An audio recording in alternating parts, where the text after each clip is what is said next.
Shalom, saudara-saudara, tiba saatnya kita akan melaksanakan ibadah rumah tangga di rumah tangganya masing-masing ya.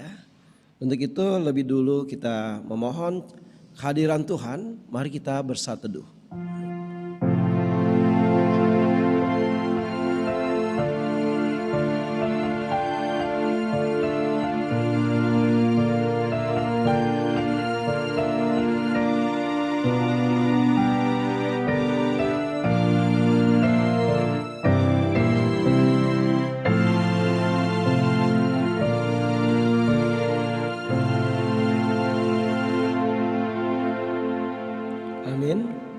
Kita bersama-sama memuji Tuhan dari nomor 17 Kidung Jemaat. Bait yang pertama, Tuhan Allah hadir.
Berdoa saudara. Tuhan, hadirlah di rumah tangga anak-anakmu, pimpin ibadah ini, lindungi sayangi anak-anakmu dan nasihati anak-anakmu Tuhan dengan firman-Mu, dan biar ya Allah ibadah ini terjadi dalam kuasa Allah Bapa, Allah Anak dan Allah Roh Kudus. Haleluya, amin. Kita akan mendengarkan firman Tuhan. Mari kita memuji Tuhan lebih dulu dengan Kidung Jemaat 14 bait yang pertama dan yang ketiga. Muliakan Tuhan Allah.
Bapa, siapkan hati pikiran roh anak-anakmu dengan Roh Kudus.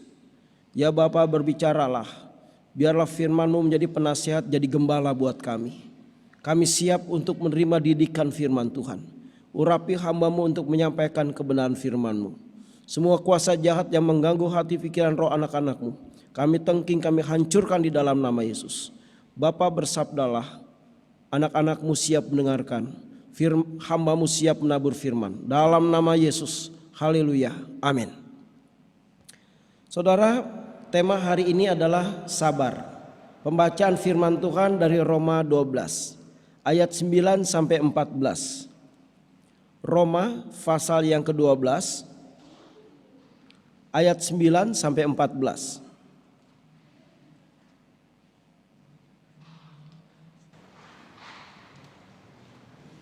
Sudah dapat saudara-saudara? Nasihat untuk hidup dalam kasih.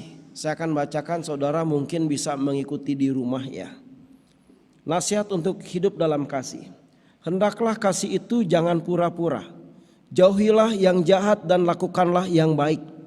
Hendaklah kamu saling mengasihi sebagai saudara dan saling mendahului dalam memberi hormat. Janganlah hendaknya kerajinanmu kendor. Biarlah rohmu menyala-nyala dan layanilah Tuhan. Bersukacitalah dalam pengharapan, sabarlah dalam kesesakan, dan bertekunlah dalam doa. Bantulah dalam kekurangan orang-orang kudus, dan usahakanlah dirimu untuk selalu memberikan tumpangan. Berkatilah siapa yang menganiaya kamu, berkatilah dan jangan mengutuk. Demikian firman Tuhan. Saudara-saudara, shalom. Jadi saudara-saudara yang dikasihi Tuhan Yesus Kristus, bahwa tema ini bicara soal kasih, tapi saya lebih menekankan kepada sabar, karena sabar itu adalah buah cinta kasih. Ya, baik saudara-saudara yang dikasihi Tuhan, hari ini kita bicara soal sabar ya. Yang tadi kita sudah baca dari Roma 12 ayat 9 sampai 14 ya. Dan perikop ini sekali lagi saya katakan bahwa memberikan nasihat untuk hidup dalam kasih. Tapi saya menekankan tentang sabar hari ini. Temanya adalah sabar. Karena sabar itu juga adalah bagian dari kasih. Seperti tertulis dalam 1 Korintus 13 ayat 4 demikian. Kasih itu sabar, kasih itu murah hati, ia tidak cemburu, ia tidak memegahkan diri dan tidak sombong. Ya, jadi itu kasih. Nah saudara-saudara, ada orang yang namanya sabar, dikasih nama sabar ya. Tapi ternyata nih orang saudara gak sabaran. Senangnya ngotot, senangnya berantem, senangnya waduh pokoknya ngomel mulu saudara ya. Nah kasihan saudara, kasihan orang tuanya karena dia menerima buah yang berbeda dengan harapannya. Lebih kasihan lagi Tuhan Yesus saudara ya, yang sudah mengajari dan memberikan teladan tentang kesabaran kalau anak-anaknya tidak sabar. Nah bagaimana saudara dengan saya? Apakah kita bertumbuh dalam kesabaran atau kita semakin tukang ngotot, tukang marah-marah ya? Nggak boleh saudara. Saudara, ada suatu pertanyaan, kenapa kita harus sabar? Pertama saudara, karena itu perintah Tuhan ya. Di dalam Roma 12 ayat 12 demikian ya, bahwa tadi sudah dibacakan, sabarlah dalam kesesakan dan bertekunlah dalam doa ya. Yang kedua, Tuhan Yesus juga pribadi yang penyabar. Kalau kita anak Tuhan Yesus, gennya Tuhan Yesus ada di dalam diri kita, otomatis kita juga jadi sabar. Walaupun mungkin kita dilahirkan dengan temperamental, dengan pribadi yang suka marah. Tapi kalau kita bergaul tiap hari dengan Tuhan Yesus, mau introspeksi diri, mau menyembah Tuhan terus, mau menghayati perintah Tuhan, lambat laun sabar akan bertumbuh. Yang ketiga saudara, itu juga adalah buah roh dalam Galatia 5 ayat 22. Salah satunya adalah sabar ya. Kasih, sukacita, damai sejahtera, kesabaran. Nah, jadi di poin yang keempat itu adalah sabar. Jadi kalau dibilang saudara adalah rohaniawan, ditandai dengan apa? Dengan sabar. Sabar saudara ya. Nah, saya mengatakan ini bukan berarti saya udah lulus dari sabar. Enggak, saya sedang belajar terus tentang sabar. Saudara juga harus belajar. Karena belajar dengan Tuhan itu tidak pernah berhenti saudara ya. Belajar, belajar dan belajar ya. Kemudian saudara, kenapa kita harus sabar? Supaya kita dapat meresponi segala sesuatu dengan baik, dengan tenang, dengan hikmat, dengan bijaksana. Kalau saudara nggak sabaran, orang ngomong, saudara ngomong, akhirnya berantem saudara. Ya, jadi sabar ini sangat menentukan. Kalau gereja dipimpin sama pemimpin yang nggak sabaran, pasti gerejanya juga suka berantem. Rumah tangga dipimpin sama pemimpin yang nggak sabaran, kepala rumah tangganya pasti juga ribut terus. Ya, dimanapun. Kalau presiden kita nggak sabaran, Indonesia mungkin udah bubar. Ya, jadi pemimpin atau anak-anak Tuhan harus menjadi pribadi yang sabar dalam menghadapi masalah gelombang ekonomi, gelombang penyakit, perbedaan pendapat dan sebagainya. Ya, kalau kita bisa mengurai benang yang kusut itu kuncinya satu, sabar. Ya, maka firman mengatakan sabarlah engkau yang satu dengan yang lainnya. Karena apa saudara, kita punya kelemahan. Kadang-kadang mungkin kata-kata kita menyakitkan teman kita juga. Kalau teman kita nggak sabaran, kita clash, kita jadi berantem. Atau sebaliknya, teman kita lagi senewan ngomong sembarangan sama kita. Kalau kita nggak sabaran, wow, fight, langsung ribut. Nah, jadi kesabaran ini banyak menolong, saudara ya. Banyak menolong untuk kita menggapai keberhasilan yang lebih luar biasa. Ya. Baik, yang berikutnya, dengan sabar itu saudara, kita sebenarnya sedang menyenangkan hati Tuhan. Jangan saudara menyanyi menyenangkanmu, senangkanmu, tapi nggak sabaran, nggak bisa saudara ya. Kalau kita ngomong menyenangkan Tuhan, pribadinya Tuhan harus tampil dalam diri kita. Salah satunya adalah sabar, ya. Jadi belajar saudara, jangan bilang begini, nggak bisa, ini udah karakter saya. Karakter saudara harus mati, karakter saya harus mati, karakter Yesus yang harus hidup. Amin. Baik saudara. Nah, mari kita buka dari Amsal 14 ayat 17. Amsal pasal yang ke-14 ayat yang ke-17. Ini bicara soal kesabaran saudara. Ya. Demikian firman Tuhan. Amsal 14 ayat 17. 1, 2, 3. Siapa lekas naik darah berlaku bodoh, tetapi orang yang bijaksana bersabar. Ya. Jadi kalau kita sabar saudara, hikmat dan pengertian akan muncul. Kita bisa menjawab dengan tenang, dengan santun, dengan enak, dengan menghormati orang, dengan menyenangkan banyak orang. Perlu sabar ya. Dan ini harus diperjuangkan terus. Kalau kita bergaul dengan firman Tuhan, dengan Roh Kudus setiap hari, pasti lambat laun saudara diubah menjadi pribadi yang wisdom ya, yang bijaksana dengan kesabaran itu. Baik. Kemudian saudara-saudara, kalau saudara juga bertanya, Pak Pendeta, dampaknya apa sih dari tidak kesabaran? Tadi selintas-selintas sudah dapat. Ya, udah saya sampaikan. Misalnya begini, suami istri berantem, berbeda pendapat, dua-duanya nggak sabaran. Pasti kalimat yang terakhir apa? Cerai, pisah. Anak-anak jadi korban, pernikahan saudara jadi korban. Apalagi yang cerai orang Kristen, Yesus, nama Yesus dikorbankan. Wah, rusak saudara. Ya, nah nanti dia punya keluarga, nggak sabaran, berantem lagi, sama aja. Jadi kuncinya bukan cerai, sabar. Nah, ya, itu salah satu. Yang berikutnya, kita lihat pengalaman dari apa saudara? Kain dan Habel. Kain begitu marah sama Habel, walaupun Habel nggak salah. Habel itu persembahannya diterima oleh Tuhan karena dengan iman dan hati yang baik. Tapi Kain tidak seperti itu. Tapi Kain membunuh Habel karena dia tidak sabar. Padahal Allah sudah memberikan nasihat. Kain, mengapa mukamu muram? Bukankah lebih baik kalau mukamu berseri? Ingat, dosa sudah mengintip dan dia sangat menggoda. Tetapi engkau harus berkuasa atasnya. Berkuasa itu artinya jadi pemenang saudara. Ya, caranya sebenarnya satu. Kain sabar saja. Sambil mengintrospeksi diri. Kenapa persembahanku tidak diterima Tuhan? Ya, lama-lama dia bertumbuh saudara-saudara. Ya, jadi kalau dampak dari ketidaksabaran terjadi pembunuhan, perceraian dan sebagainya. Kita lihat di koran, di TV, orang cuma karena perkataan-perkataan yang tidak seberapa, orang saling tusuk, saling membunuh. Korbannya apa? Keluarga, korbannya diri sendiri. Stop sampai di situ. Masuk neraka saudara. Orang tidak sabaran mungkin tersinggung di kantor oleh pimpinannya, dia merasa direndahkan, dia nggak sabaran, dia keluar, berhenti dari tempat pekerjaan. Padahal dia cari kerjaan susah lagi. Saudara-saudaranya kalau dia bisa sabar, dia akan terbentuk menjadi pekerja yang bijak, pribadi yang kuat, pribadi yang luar biasa. Karena dibentuk oleh situasi. Maka semua harus kita responi dengan Tuhan. Harus kita responi dengan kasih sayangnya Tuhan. Kalau enggak saudara, cepat masuk dalam perangkap iblis. Ya, iblis itu seperti bikin perangkap tikus saudara. Dikasih ikan asin, tikus masuk, jerp, langsung tertangkap dan dia pasti mati. Dia pasti dibunuh. Nah kita juga begitu. Banyak hal membuat kita masuk dalam perangkap iblis. Tetapi kesabaran membuat kita menjadi terbebas dari itu semua. Ya, jadi kita berdoa saudara-saudara. Saya berdoa, saudara berdoa, kita semua berdoa supaya kita diberikan roh kesabaran oleh Tuhan.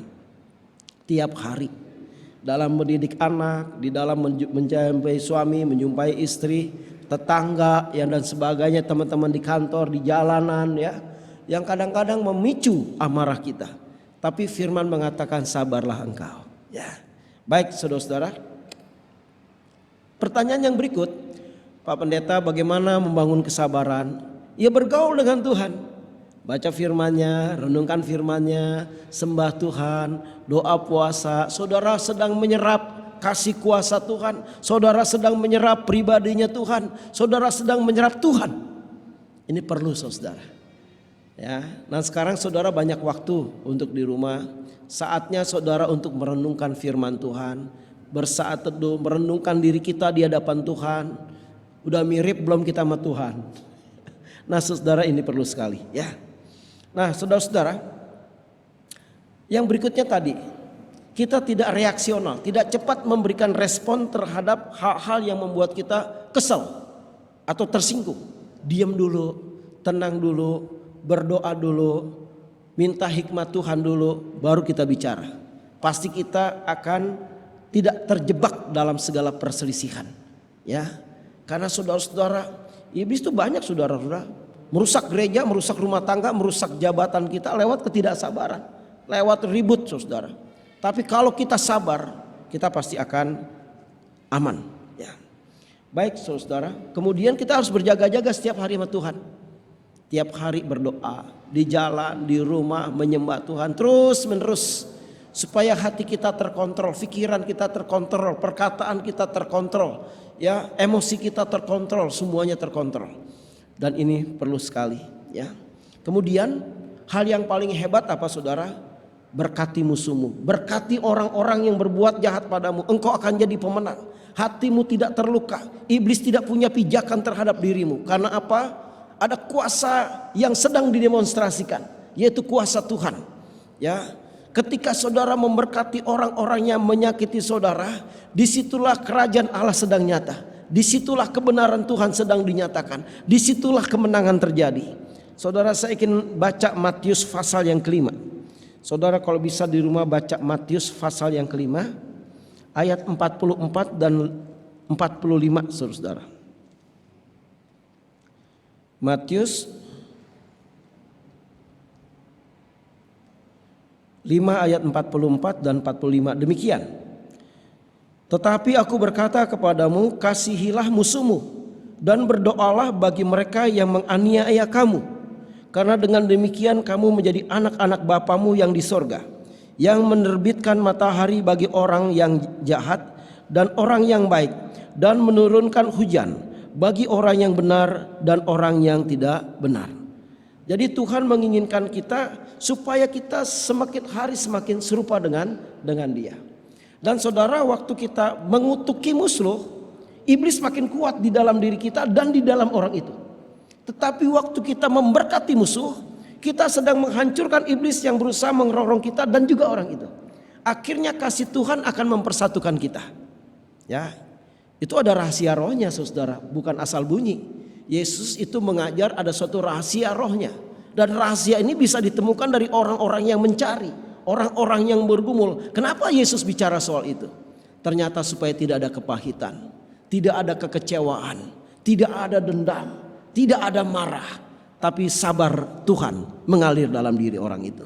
Baik saudara-saudara, kemudian mengucap syukur dalam segala hal supaya Roh Kudus yang mengambil alih masalah kita semua. Mungkin saudara ditipu teman. Mungkin saudara ada yang pinjam uang sama saudara gak mau bayar walaupun dia banyak uangnya. Mungkin saudara diperlakukan yang tidak baik. Tapi kalau saudara mengucap syukur, semua menjadi ringan. Amin. Nah, saudara-saudara, dengan hal-hal tersebut, pasti lambat laun kita akan menjadi pribadi yang sabar dan bijaksana. Tuhan berkati. Amin. Saudara-saudara, kita responi firman ini dengan bernyanyi dari Kidung Jemaat 53. Ayat yang pertama, Kidung Jemaat 53.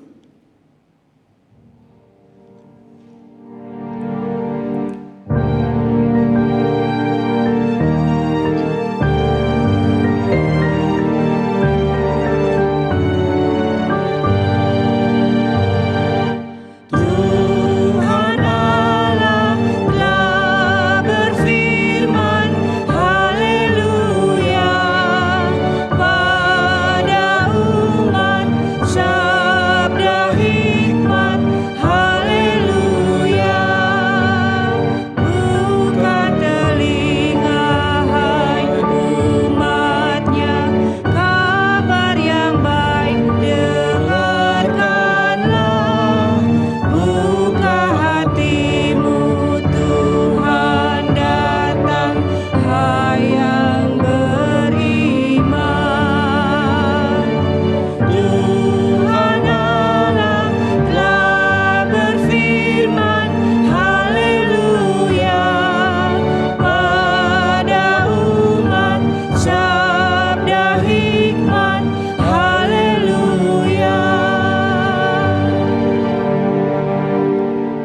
akan masuk dalam doa syafaat, mari kita berdoa.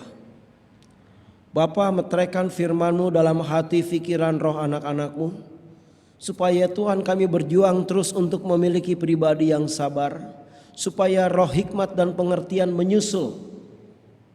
Dari sabar muncul hikmat, muncul pengertian, muncul kebijaksanaan ya Allah. Dan Roh Kudus bimbing kami semua, supaya kami sungguh-sungguh mau mematikan amarah, mematikan kedagingan kami, mematikan dendam, mematikan benci di dalam nama Yesus. Ajar kami mengalir denganmu, karena kami percaya di dalam diri kami mengandung suatu rencana Allah yang besar. Biar itu terpelihara oleh kesabaran. Terima kasih Bapa. Dan Tuhan Yesus kami saat ini berdoa bagi jemaat-jemaat-Mu ya Allah, di setiap rumah tangga Engkau berkati. Kau berkati perekonomian mereka. Kau berkati ya Tuhan kesehatan dalam setiap rumah tangga. Kau berkati roh mereka untuk terus menyala-nyala dan mencari Tuhan. Pekerjaan-pekerjaan yang mereka lakukan di rumah Engkau berkati. Terima kasih Tuhan, jauhkan mereka daripada serangan penyakit atau virus corona. Terima kasih Bapa. Kami mengucap syukur Engkau pulihkan keluarga Huta Soid ya Tuhan. Terima kasih Bapa. Mereka disembuhkan karena anak-anak Allah berdoa. Karena mereka berdoa, mereka sabar menanggung segala sesuatu bersama dengan Tuhan. Sampai mereka melihat perbuatan-perbuatan ajaib. Terima kasih Bapa. Kami juga berdoa ya Bapa, buat jemaat-jemaat-Mu. Opung Emma Panggabean mungkin sedang kurang sehat, juga Engkau tolong, Engkau sembuhkan. Bapak Welman, Pak Simatupang ya Tuhan, Engkau sembuhkan. Dan Tuhan Yesus, kami juga berdoa untuk majelis dan jemaat dan pendeta dan pengurus komisi untuk tetap satu. Walaupun iblis berusaha memecah belah, kami tetap satu di dalam Tuhan. Ajarkan kami dewasa untuk mementingkan pelayanan, bukan ambisi kami. Terima kasih Bapa. Dan Tuhan Yesus, kami juga berdoa untuk ekonomi jemaat dan juga ekonomi gereja. Gereja sangat kurang Tuhan secara ekonomi, karena jemaat-jemaat Tuhan hanya sedikit yang memberikan persembahan. Tetapi Tuhan Kau gerakan yang lain untuk mereka bertanggung jawab terhadap kehidupan bergereja, dan mereka memberikan persembahan. Terima kasih Bapa, Yesus dan Roh Kudus. Anak-anak-Mu yang berusaha membuat muka usaha kerja, Engkau kirim pembeli-pembeli, Engkau kirim order-order buat mereka. Kami percaya Engkau tidak pernah terlambat dalam memberikan pertolongan. Engkau tidak pernah terhambat dengan virus corona. Kau tetap berkati ya Tuhan yang hari ini ya. Kameramen yang sedang bekerja, sound system, organis, song leader, majelis-majelis yang melayani hari ini, doa pagi hari ini, semua Engkau berkati. Mungkin nanti malam juga ada ibadah, hari Sabtu ibadah pemuda, Kau berkati. Anak-anak sekolah minggu juga dilayani dengan live streaming oleh guru-guru sekolah minggu. Kau berkati guru-guru sekolah minggu. Dan di rumah mereka tetap semua menjadi pendoa-pendoa yang kuat. Mereka tetap mencari Tuhan. Terima kasih Bapa. Indonesia pulihkan dari krisis politik, sosial, ekonomi, budaya. Kau berkati Presiden Joko Widodo dan juga Wakil Presiden Ma'ruf Amin ya Tuhan, dan juga anggota MPR, DPR, para menteri ya Tuhan, untuk menopang Joko Widodo. Angkatan Laut, Udara, Darat untuk menopang Joko Widodo. Masyarakat Indonesia, RT, RW, Lurah, Camat ya Tuhan, maupun juga Bupati maupun Wali Kota menopang Joko Widodo. Terima kasih Bapak. Gereja-gereja Tuhan tetap bersatu. Kami bersyukur dengan adanya virus corona, jemaat Tuhan semakin meneriakan Tuhan. Gereja-gereja Tuhan berdoa di jalan-jalan, gereja-gereja berdoa di flat-flat ya Tuhan, di perumahan-perumahan ya Tuhan, di rumah-rumah mereka meneriakan nama Bapa, Yesus dan Roh Kudus. Terima kasih Bapa. Bapa, ini doa kami yang tidak sempurna, dan berkati gereja GKO sesinode, pengurus sinode GKO Engkau berkati. Ini doa kami. Dalam nama Yesus kami berdoa, Bapa kami yang di surga, dikuduskanlah namamu, datanglah kerajaanmu, jadilah kehendak-Mu di bumi seperti di surga. Berikanlah kami pada hari ini makanan kami yang secukupnya, dan ampunilah kami akan kesalahan kami, seperti kami juga mengampuni orang yang bersalah kepada kami. Dan jangan bawa kami ke dalam pencobaan, tapi lepaskanlah kami daripada yang jahat, karena Engkaulah yang punya kerajaan dan kuasa dan kemuliaan sampai selama-lamanya. Amin. Saudara, kita akan persiapkan sisihkan berkat Tuhan ya. dalam bentuk persembahan, dan tolong dibawa ke gereja yang sudah membawa berikan persembahan di rumah-rumah. Di gereja ada kotak ya saudara-saudara, bisa dimasukkan di situ. Kalau ada majelis bisa dititipkan ke majelis oleh siapapun juga ya.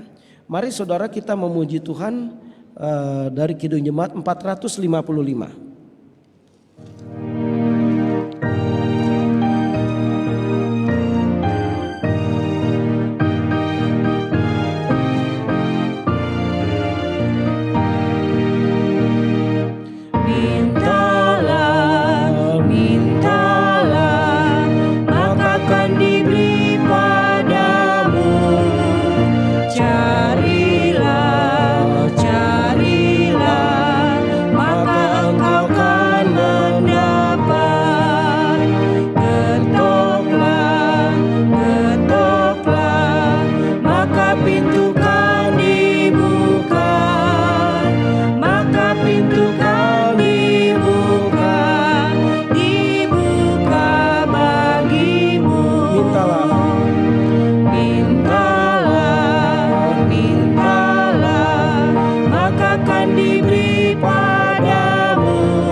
Kita berdoa saudara, terima kasih Tuhan karena dari keluarga lepas keluarga tetap memberikan persembahan yang harum bagi Tuhan dalam bentuk pujian, doa, penyembahan, mazmur maupun juga persembahan. Tuhan Kau berkati persembahan mereka.